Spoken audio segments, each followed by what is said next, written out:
Everyday life science by সূচনা চ্যানেলে সকল শিক্ষার্থীদের স্বাগত।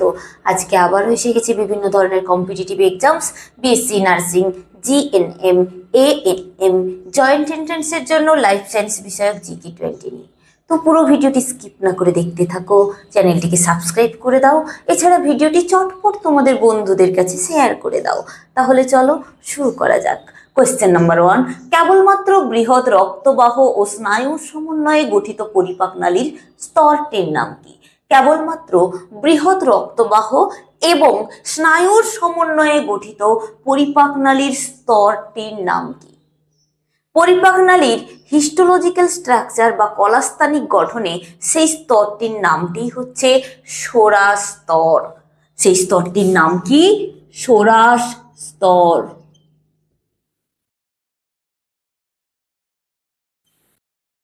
কোয়েশ্চেন নাম্বার 2, পৌষ্টিক নালীর দ্বিস্তর বিশিষ্ট মসৃণ পেশি স্তরের নাম কি?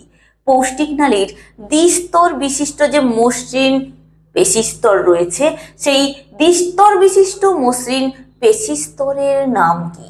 দ্বিস্তর বিশিষ্ট মসৃণ পেশি স্তরের নামই হচ্ছে বহিস্থ পেশি স্তর।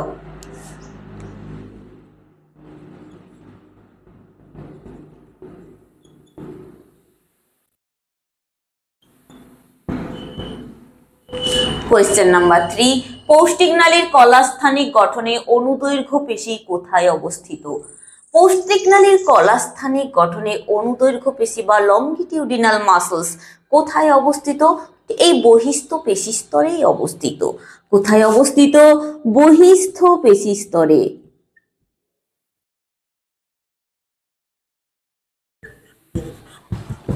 কোয়েশ্চেন নাম্বার 4, পৌষ্টিক নালীর কলাস্থানিক গঠনে চক্রাকার পেশি কোথায় অবস্থিত? পৌষ্টিক নালীর কলাস্থানিক গঠনে চক্রাকার পেশি কোথায় অবস্থিত? বহিস্থ পেশি স্তরে। কোথায় অবস্থিত? বহিস্থ পেশি স্তরে। কোয়েশ্চেন নাম্বার 5, চক্রাকার পেশি ও অনুদৈর্ঘ্য পেশির মাঝখানে কি থাকে?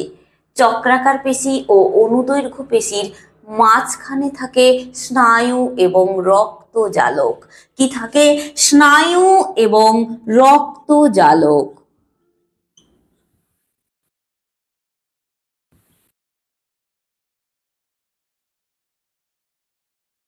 কোয়েশ্চেন নাম্বার 6, পৌষ্টিক নালীর কোন স্তরটি অন্ত্রের ব্যাস নিয়ন্ত্রণ করে?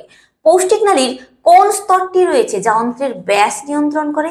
সেই স্তরটি হচ্ছে বহিস্থ পেশি স্তর। সেই স্তরটির নাম কি? বহিস্থ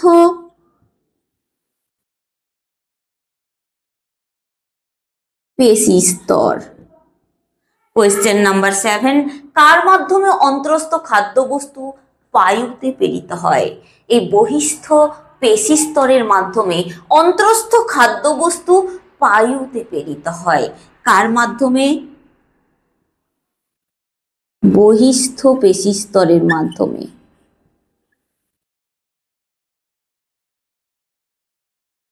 কোয়েশ্চেন নাম্বার 8, পৌষ্টিক নালীর কোন স্তরটি কোলাজেন ও স্থিতিস্থাপক তন্তুর সমন্বয়ে গঠিত?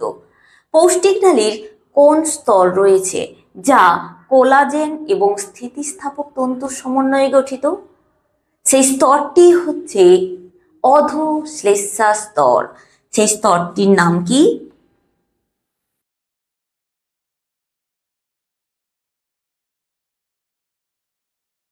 অধোশ্লেষ্মা স্তর। কোয়েশ্চেন নাম্বার 9, পৌষ্টিক নালীর কোন স্তরে অধিকতর বৃহদাকার রক্তনালী ও লসিকা নালী থাকে? পৌষ্টিক নালীর কোন স্তরে? পৌষ্টিক নালীর কলাস্থানিক গঠনে পড়েছি আমরা যে অধোশ্লেষ্মা স্তরে অধিকতর বৃহদাকার রক্তনালী এবং লসিকা নালী থাকে। তাহলে পৌষ্টিক নালীর কোন স্তরে অধিকতর বৃহদাকার রক্তনালী এবং লসিকা নালী থাকে? অধোশ্লেষ্মা স্তরে।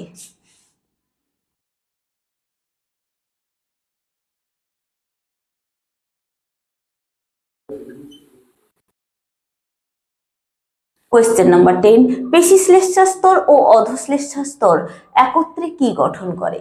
পেশিশ্লেষ্মা স্তর এবং অধোশ্লেষ্মা স্তর একত্রে অনুদৈর্ঘ্য ভাঁজ গঠন করে। কি গঠন করে? গঠন করে অনুদৈর্ঘ্য ভাঁজ।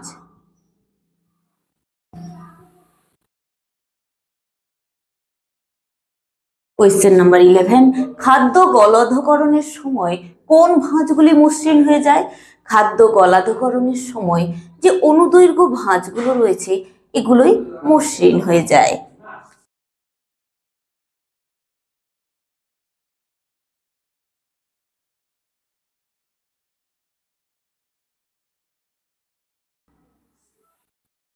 কোয়েশ্চেন নাম্বার 12, পরিপাক নালীর সবচেয়ে ভেতরের স্তরের নাম কি? পরিপাক নালীর সবচেয়ে যে ভেতরের স্তরটি রয়েছে তার নাম হচ্ছে শ্লেষ্মা স্তর। তার নাম কি? তার নাম হচ্ছে শ্লেষ্মা স্তর।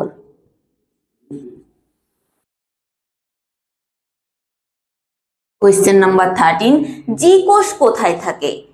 জি কোষ এটি কোথায় থাকে? পাকস্থলীর প্রাচীরে। কোথায় থাকে জি কোষ? পাকস্থলীর প্রাচীরে।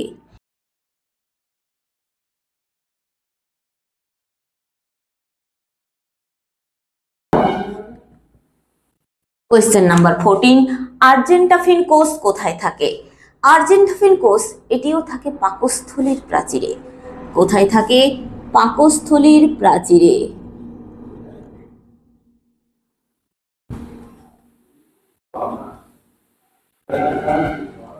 কোয়েশ্চেন নাম্বার 15, মাস্ট কোষ কোথায় অবস্থিত? মাস্ট কোষ পাকস্থলীর প্রাচীরেই অবস্থিত। কোথায় অবস্থিত? পাকস্থলীর প্রাচীরে।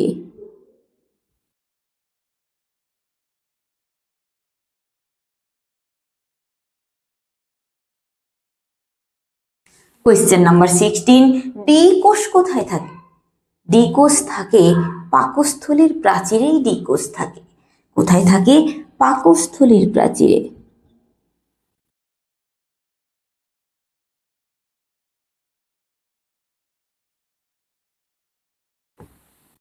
কোয়েশ্চেন নাম্বার 17, অনৈচ্ছিক পেশির পাতলা স্তর কোথায় অবস্থিত? অনৈচ্ছিক পেশির যে পাতলা স্তর সেটি কোথায় অবস্থিত? সেটি অবস্থিত শ্লেষ্মা স্তরে। কোথায় অবস্থিত? শ্লেষ্মা স্তরে।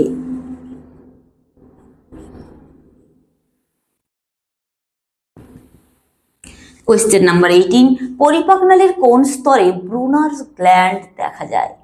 পরিপাক নালীর পাকস্থলীর অধশ্লেষ্মা স্তরে এই ব্রুনার গ্ল্যান্ড দেখা যায়। কোথায় দেখা যায়?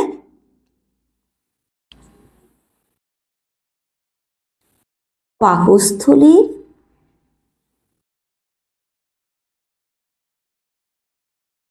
অধশ্লেষ্মা স্তরে।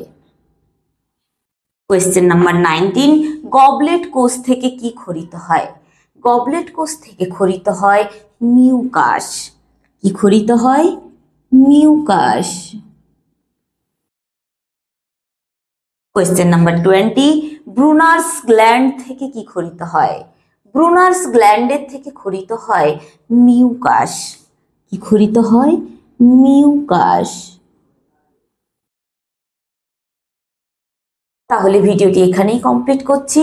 কারোর যদি কোনো প্রশ্ন বা কোয়ারি থাকে অবশ্যই কমেন্ট সেকশনে লিখে পাঠাবে এবং আমার চ্যানেলটিকে লাইক, শেয়ার, সাবস্ক্রাইব করে পাশে থাকা বেল আইকনটি প্রেস করে দেবে যাতে আপলোড ভিডিওর পরবর্তী নোটিফিকেশন তোমাদের কাছে পৌঁছে যায়। ধন্যবাদ।